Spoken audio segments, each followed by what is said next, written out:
Hey everybody, it's your English teacher Mohammed with another lesson. And today's lesson is actually a student requested lesson.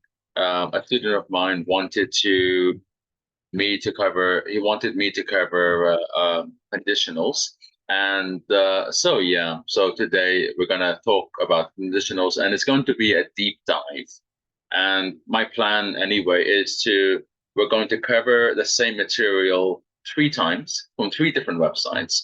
And the reasoning for that is that I think that the more ways you absorb information, the easier it is to understand, the easier it is to absorb it.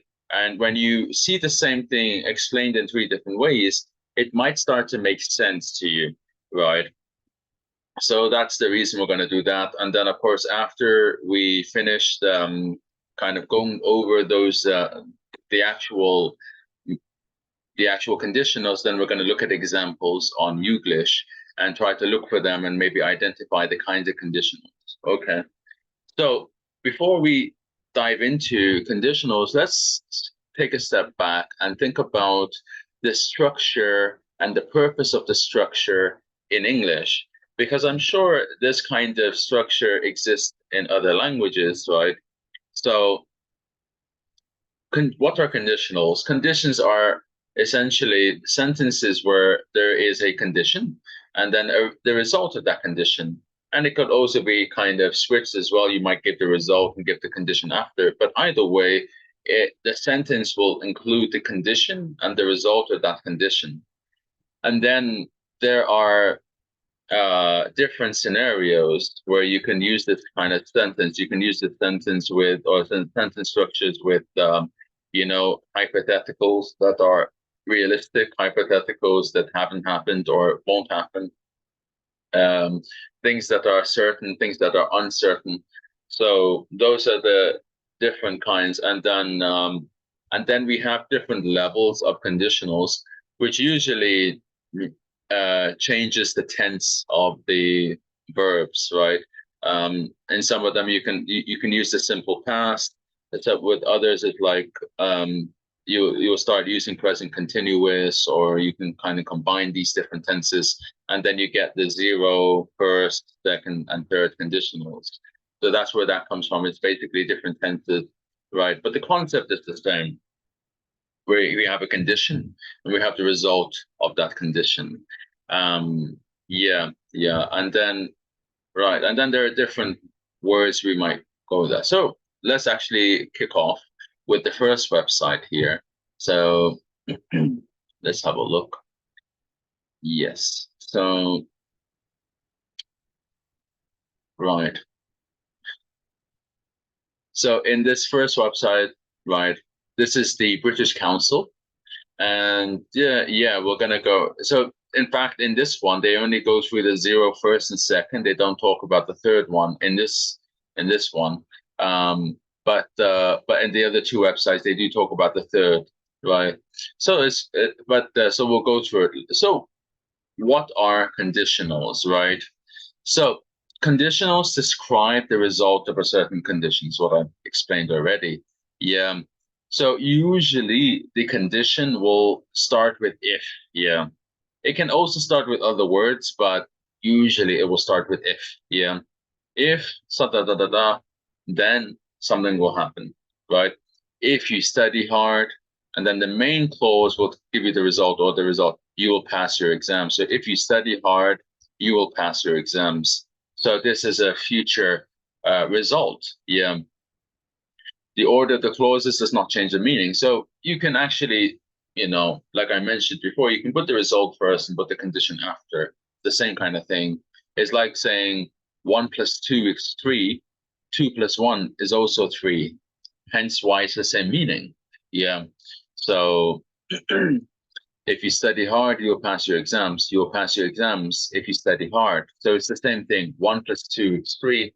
2 plus 1 is 3 as well. So, right. And there are different types depending on the kinds of situations we are describing. So we use the zero conditional to talk about things that are generally true, especially for like rules and laws. Okay. So if I drink too much coffee, I can't sleep at night. So this is, again, we're using the present tense here. Yeah. Sleep, drink, yeah, rather than drank and slept. Yeah. Um, ice melts if you heat it. Yeah. So here we have the result and then the condition. If you heat it, ice melts. Ice melts if you heat it. When the sun goes down, it gets dark. So when is another possible word you can use for conditionals. When something, another thing will happen. All right. So you're tying one event to another event. Yeah. When you're putting two events together, you're tying them up together. Yeah, okay. When something happens, the other thing happens. When the sun goes down, it gets dark, of course, because there's no light. Yeah. So the structure for this is if or when, present simple, present simple. So notice everything is in the present simple, right? And that's the key point here. It's for things that are generally true, which is why we use the present simple. For example, I usually wake up at 8 a.m. every morning. I usually wake up at 8 a.m. every morning, right? And I'll actually write this down. Yeah, so yeah, annotate. Yeah. So let's say I usually wake up at 8 a.m. every morning. Uh, every morning. Yeah. So notice here I'm using the the present tense. Now, um, so what to call it? Yeah. Um, if I use this as a conditional, or maybe if I made a conditional here, um, if I yeah,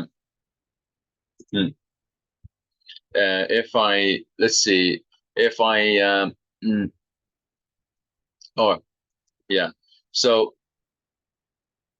when I sleep for 8 hours, yeah, 8 hours, I wake up, I wake up refreshed, yeah. I wake up, I wake up refreshed, yeah, or feeling refreshed, yeah. I wake up refreshed, but I'm just keeping a simple kind of thing. When I sleep, I wake up refreshed, yeah. But the important thing is this is present simple, right? So yeah, and yeah, so the structure is present simple with the zero conditional, and you're gonna see this. We're gonna go over this again in the second and the third website. So you're gonna get, if you don't understand it yet, you'll get a chance to see it again and again, right? So let's go with over the first conditional. We use the first conditional when we talk about future situations we believe are real or possible. If it doesn't rain tomorrow, we'll go to the beach. So this is where you're gonna start noticing the will auxiliary verb. Yeah. So because obviously will is for future. Yeah. Arsenal will be the top of the league if they win, or will be top of the league if they win. When I finish work, I'll call you. So obviously the will is this is the contracted form. Yeah. And yeah, that's annotation. Yeah, so this is the contracted form, right? Is obviously we will, yeah, and this is I will, yeah. But normally for native speakers we will actually contract it. The only reason I said just there we will is because I'm emphasizing it. But if I'm not emphasizing, I'm just saying it generally. Oh, we'll normally contract our, words and stuff like that. Yeah. So if it doesn't rain tomorrow, it will go like that. Okay. So if we go back to the example, if I um, hmm, so if I drink too much coffee, yeah. If I drink too much coffee, uh, I won't. I won't, which of course is the contraction of will not. Yeah, I will not. Yeah, I won't sleep well. Yeah, and there's a bunch of other examples I could say. If I don't sleep for 8 hours, I won't wake up early. Yeah, that's another one. If I yeah, or even if I can say when I yeah, when I sleep late, when I sleep late, I well, let's undo. When I sleep late, I will wake up late. I will wake up late. Yeah. All right. So if I drink too much coffee, I won't sleep well. When I sleep late, I will wake up late. So notice here essentially it's going to be will is future simple, yeah, but with will, yeah. So present simple, future simple, yeah. Present simple and future simple, right? Let's see, I'll do, yeah, present simple, and then will with the will with is that the infinitive, yeah, the normal form of the word. I will wake, wake is the infinitive. I won't sleep, yeah, rather than slept or sleeps or sleeping, is I won't sleep. Not I won't sleeping well, that's wrong. As I won't sleep well. Yeah. So so let's see. In the first conditional, the structure is usually if, when, present simple, will, infinitive. It is also common to use the structure with unless, as long as soon as, or in case. So there's other kinds of things. So in this situation, this will happen. So all of these things are kind of like saying in this particular situation or within this situation, then this will happen, right? I'll leave as soon as the babysitter arrives. So as soon as essentially it's specifying, all these things are specifying a certain situation. They're making it very specific. So when you're pointing towards one situation, this is when you're pointing to a condition for the other clause, for the other event. Yeah. So we have, yeah, we're pointing to a condition or we're pointing to an event, and we say, well, this event is connected to this other event. And this is why it's a conditional. Yeah. I'll leave as soon as the babysitter arrives. So babysitter arrives is an event. They'll leave. When will they leave? They'll leave when the babysitter arrives, as soon as the babysitter arrives. I don't want to stay in London unless I get a well-paid job. Will they stay in London for any reason? No, only if they have a well-paying job, they will stay in London. I'll give you a key in case I'm not at home. So yeah, so here we're kind of specifying a specific scenario. You can go to the party as long as you're back by midnight. Okay. The second conditional is used to imagine the present or future situations that are impossible or unlikely in reality. So before we go into that, so the zero, this is just things that are generally true. Um, when the sun comes up, it's the start of morning. Yeah. So this is just like a law of fact. Yeah, facts. So these are kind of like facts. Yeah. And it's going to be present simple, present simple. Then, yeah, then we talk about future situations, usually future situations that are possible or real or true. Yeah. Then we have future situations or present situations that are essentially fake. Yeah. Hypotheticals, not real, very unlikely or not possible. Yeah. If we had a garden, we could have a cat. Oh, that's possible, right? Like if you had a garden, we would have a cat, right? It's just that unlikely because maybe you live in an apartment, hence why if we had a garden, we could have a cat. That's so if someone was in an apartment instead of a house, they might say this kind of sentence, right?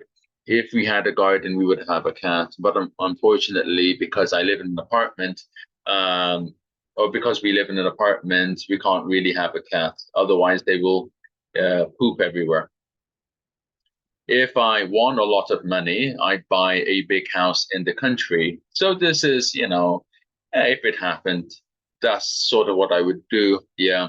Um, I wouldn't worry if I were you. That's a really nice phrase. That's quite a common one. I wouldn't worry if I were you. Yeah. I wouldn't worry if I were you. Obviously, yeah, if I were you, but the although this is a conditional. In reality, now this has become a kind of chunk of language. So, I wouldn't worry if I were you. It's kind of right now.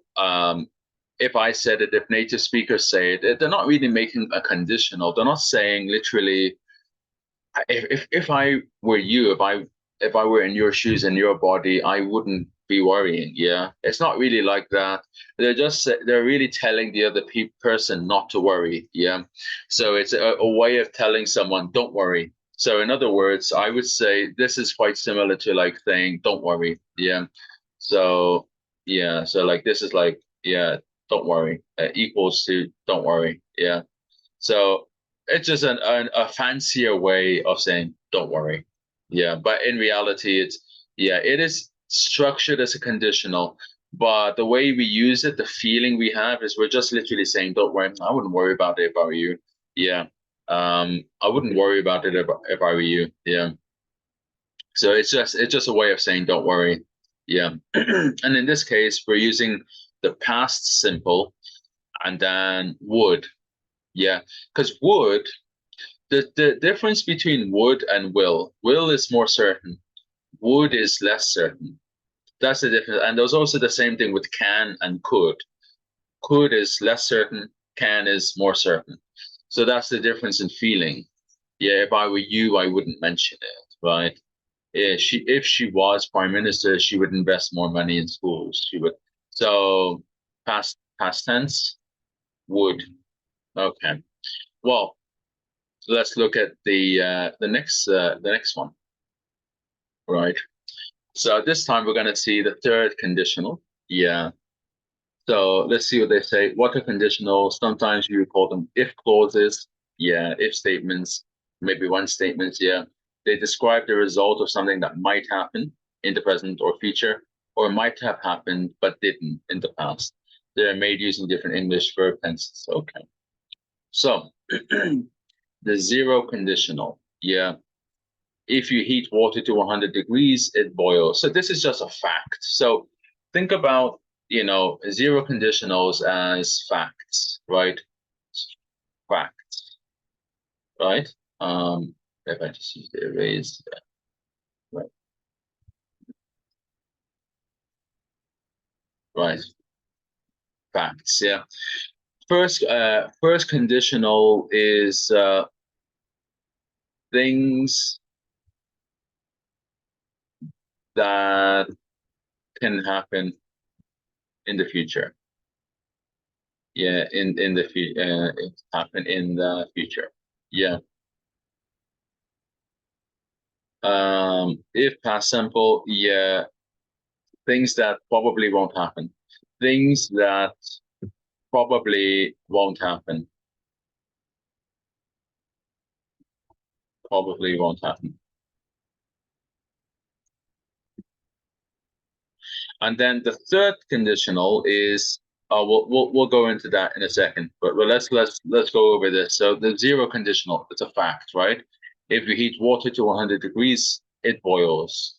Um, if you said it will boil, now it becomes the first conditional. The meaning is the same, but it's slightly different because we're not really saying a fact, right? If we had said, yeah, if you heat water, if you heat water, yeah, to 100 degrees, yeah,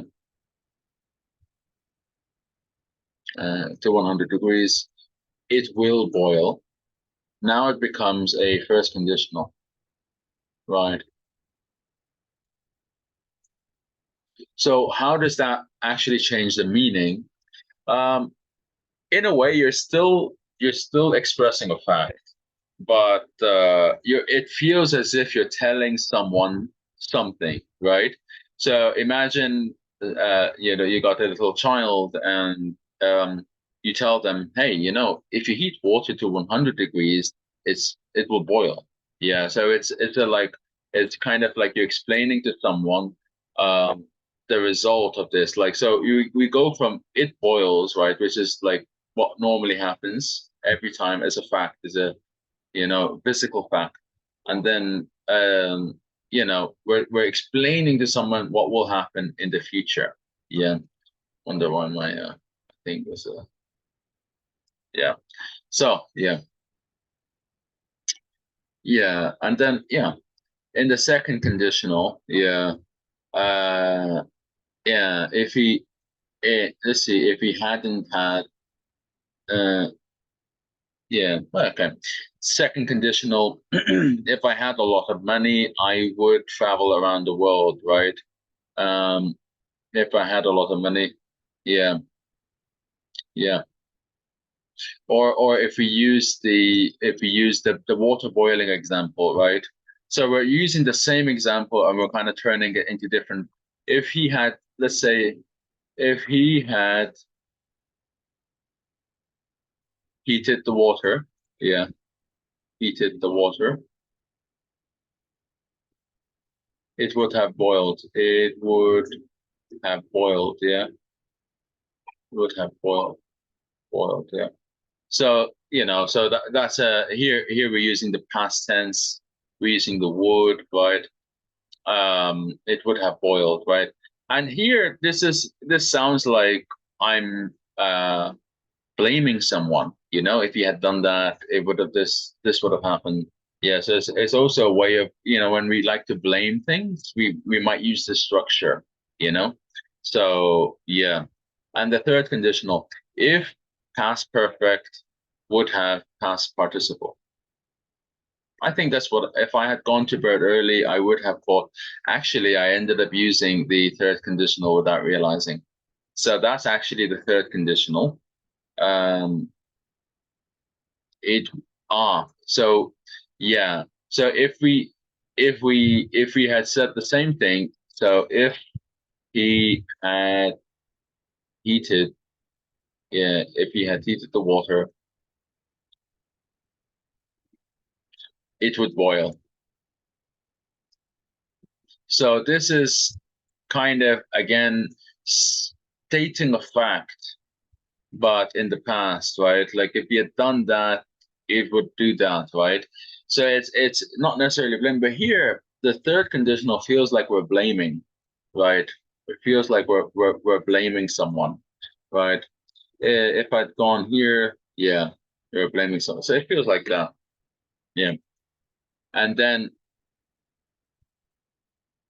right, this says yeah, it's like more the right, and then the last one I want to go through is this one because I think they really they really said it very succinctly.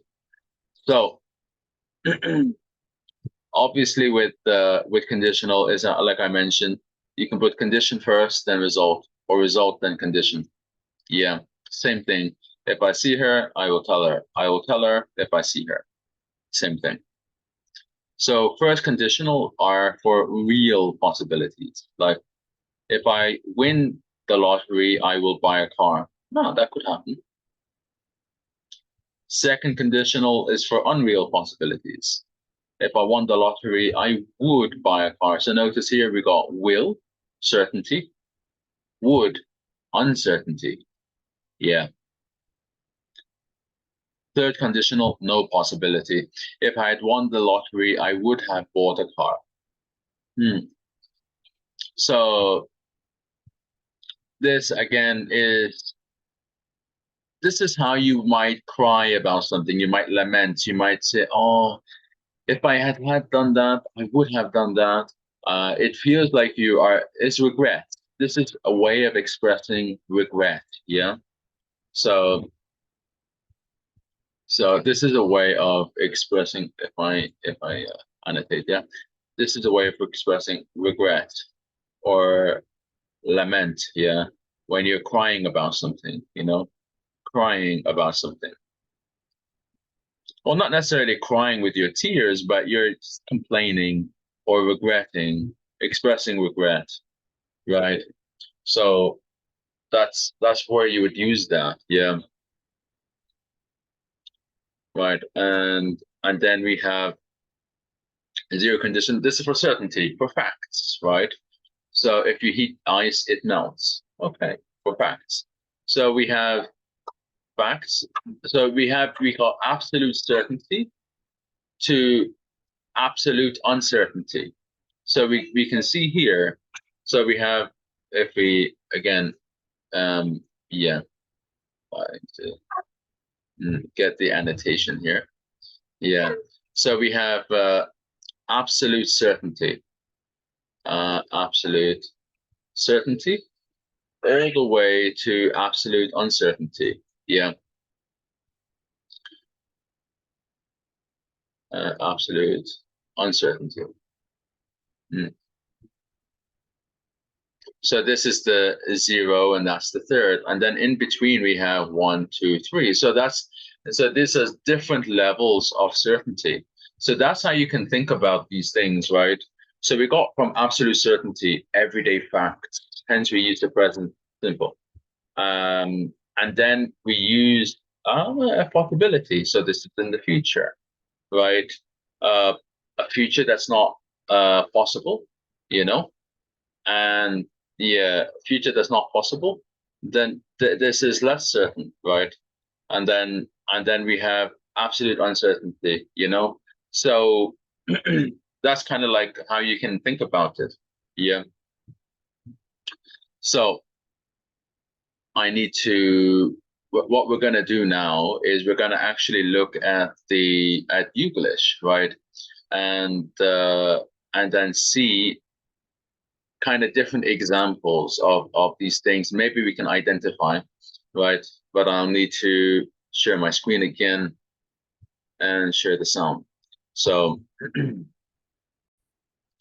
right. So let's have a look. Let's have a look for, yeah. Um, mm, let's look for if if that had I would have.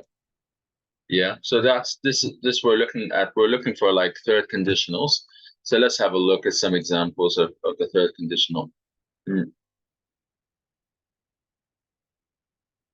yeah.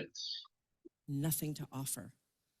But if I had let my Mm. non-digital native didn't mean I had nothing to offer.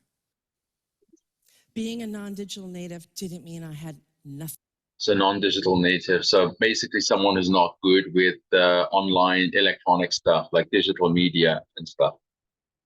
Thing to offer. But if I had let my fear get to me that day, what would I have missed? Exactly. See, notice this is a regret. If I had let my fear that day, what would I have missed? It's expressing regret. So this is an example of the third conditional, right? Yeah. So let's see if we can get a sort of a maybe first conditional. If mm, if I get, yeah, if I get, I will, yeah. Mm, right. So here's a nice one. To be healthy. Yeah. To win, but there's also a longer term purpose to be healthy. The operating mode of our system has been, if you get more stuff, you will be happy. See, so this is like sort of expressing a possibility. If you get more stuff, present simple, you will future, you will be happy, and yeah. And I want to not break that. Yeah, so that was an example of the first conditional. So, where we're talking about a future possibility that could be possible. Yeah. So if I will, and then let's say if I would, that this is going to be now second, right? So we're becoming less certain. So more certainty, less certainty. Yeah. So, mm, I want it to be. If I could get in myself now, take off all your clothes, look in the mirror and say, that's what it is. That's my life. That's the direction I've taken myself. Now, how do I want it to be? How do I want it to be? If I could get in control, what would I do? if I could get in control, what would I do? It's like kind of like you're asking a question, you're uncertain. Yeah. Mm, If I could answer the question, how would I answer? mm, It's all a conversation, my friend. right. The choice is yours. Yeah. So that would be more like the second conditional. So I hope that was very useful for anyone interested. I know it's a bit of a long video, but this was meant to be a deep dive. Yeah. So as you can see here, there's a pattern here, you know, when we're talking about things that are certain and things that are completely uncertain, and then things that are in between. And hence we have these different expressions. So I guess one of the lessons I want to leave you with today is instead of just looking at the mechanisms of the thing, just understand the logic behind the language. Yeah, because that will really help you understand why we express certain things. How do we actually think, and why do we? How does that logic of thinking is reflect? How is that logic of thinking reflected in our language? Right. So that's the lesson I want to leave with you today. And if you found this useful, please like and subscribe. If you have any other requests or questions, please leave them in the comments below. Yeah. And otherwise, I'll see you another day for another lesson. Have a great day. Bye bye.